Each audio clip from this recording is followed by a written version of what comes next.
Yo, hello. How's it going? Life stinks, right? Here I am, smoking in the garage at 5:05 in the morning. Actually, I was just watching Curb Your Enthusiasm, season 4, episode 10, opening night, and I was thinking about you, Mel Brooks, and that's why I'm making this open letter to you. And really, I just after watching the episode, I just started kind of reading up, which I've read your wiki long before, but I started reading it again, and life stinks, and I can attest to that to you. At 40 years old now, I feel as though, even though I'm smoking this cigarette, I may very well be here until 80 years old. So maybe I'm only halfway through this shitty journey of mine. And God love it. But I got to tell you that Life Stinks was probably one of my, I got to say I like a lot of your movies, right? I've seen, you know, High Anxiety was good. Uh, Young Frankenstein, even though it was more Gene Wilder's thing. I mean, great movies all, but I really loved Life Stinks. I remember honestly the scene where you're in the hospital and they keep giving you 50 cc's of the same thing over and over again, and you're just like freaking out. And eventually, the doctor's like, "This man's been over medicated." Like that shit had me laughing like a criminally insane person. It's still funny to me. Just thinking about the scene really makes me fucking chuckle, and it's hilarious.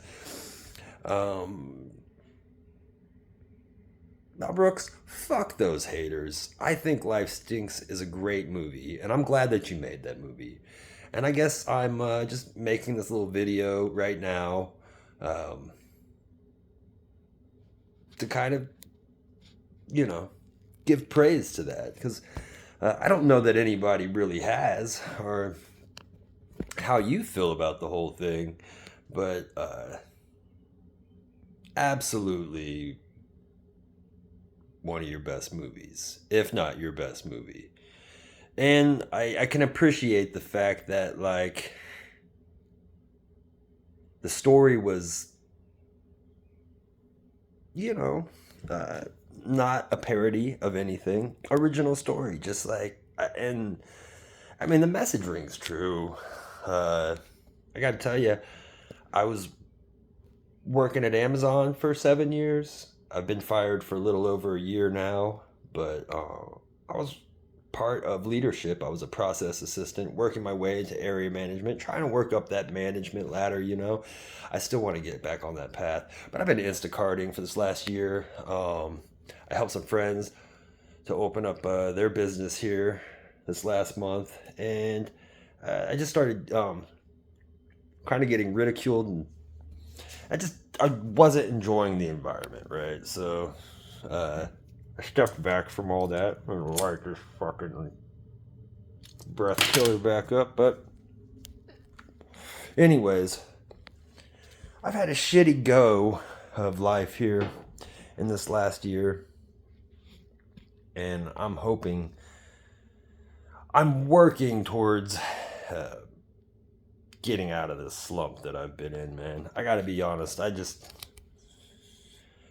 of me has wanted somebody to bail me out in a lot of ways, because I know I have all these great ideas, and if I just had like some kind of capital or investment behind me, like I feel like I could really do a lot more with life and make it not suck so much. But I backed out of that notion in some ways, because even though I've met quite a few people who could in fact invest in me, they just choose not to. I don't know what you got to say to somebody, get them to say yes.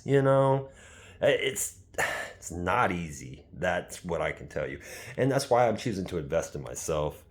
um all that aside, I'm just whatever. I really just wanted to say, hey, I I've tried to reach out to multiple celebrities in the past, and it's not easy. Um, I've definitely tried to get a hold of Nicolas Cage with some movie ideas that I've had. Some stories that I'm in the process of still writing. I've got about 8 different stories that I started working on that I can't even say I'm halfway through any of them right now. But honestly, in my head, I have it, the concept there from start to finish for most of them. And I've decided I need to invest in myself in a lot of ways, and I'm hoping to do that here in the next couple years. You invested in yourself greatly from a very early age, and I can see that it really paid off for you in a lot of ways. And sometimes you just get lucky. You meet the right people, and the right circumstances are there. Yeah, you do the good work. I can be funny, I can be a funny guy, but I don't know. I'm getting a little hung up on my words. Probably should end this video. It's getting a little long. Either way, I just want to say I love you, man, and I hope you are enjoying yourself as we should. But yeah, life just outright fucking stinks a lot of times, doesn't it? Just when you think it's gotten as shitty as it can, it gets a little bit shittier. But maybe that all has to do with our attitude and our effort. And anyways, I want to make that effort to try to reach out to you. I hope this makes it to you in good time and good health. And I want you to know that you're awesome. Anyway, I am going to sign off of here because I don't want to be like, oh, what am I going to say next? But look, I would love to have a conversation with you someday. Really, like I said, I've tried to reach out to multiple people. I tried to reach out to Nick Cage's agent, who actually was going to run my story by him if I could get the fucking thing written.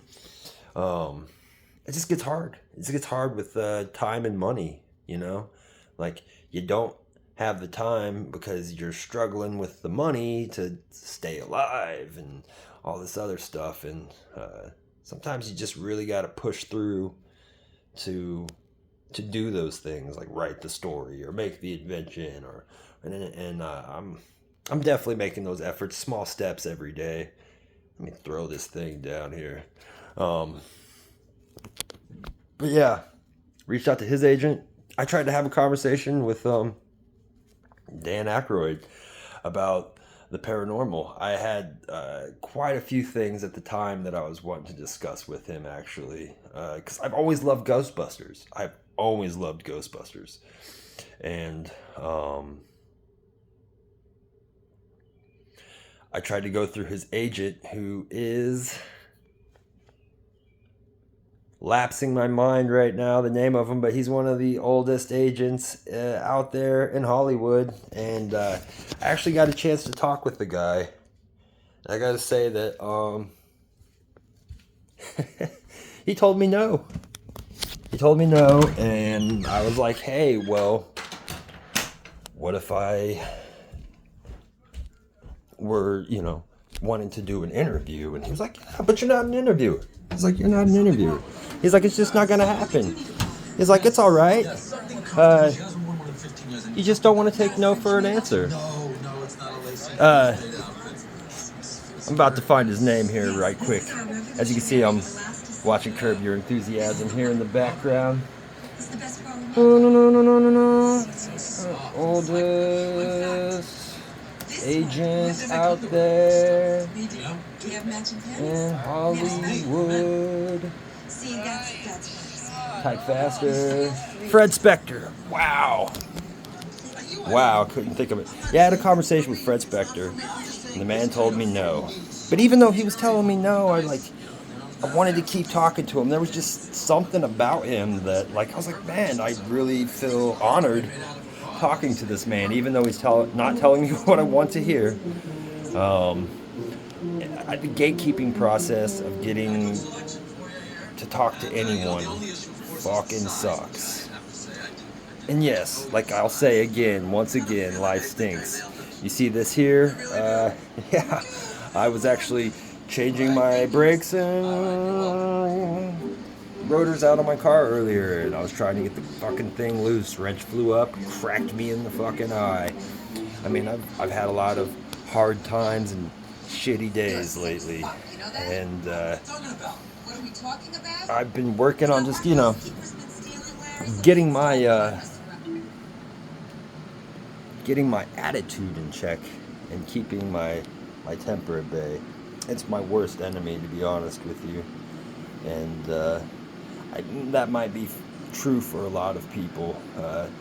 Sometimes you feel like you got to take a stand and express yourself and let the anger out, but I gotta say that it never really works out in my benefit the way that I want it to. And maybe you found that true for yourself in life at times. And to live a long, healthy, happy life, you really got to let a lot of that go. But I'm really, really going to sign off this time now. I hope we can maybe chat someday, because I would love to share a good laugh with you more than anything. And I think for a lot of people that I want to get a hold of, I would really just love to have a good conversation and share a laugh with some of these brilliant minds out there. Not easy to do, and not easy for a guy like me, but that's because for some of us, life truly does stink. Love you, man.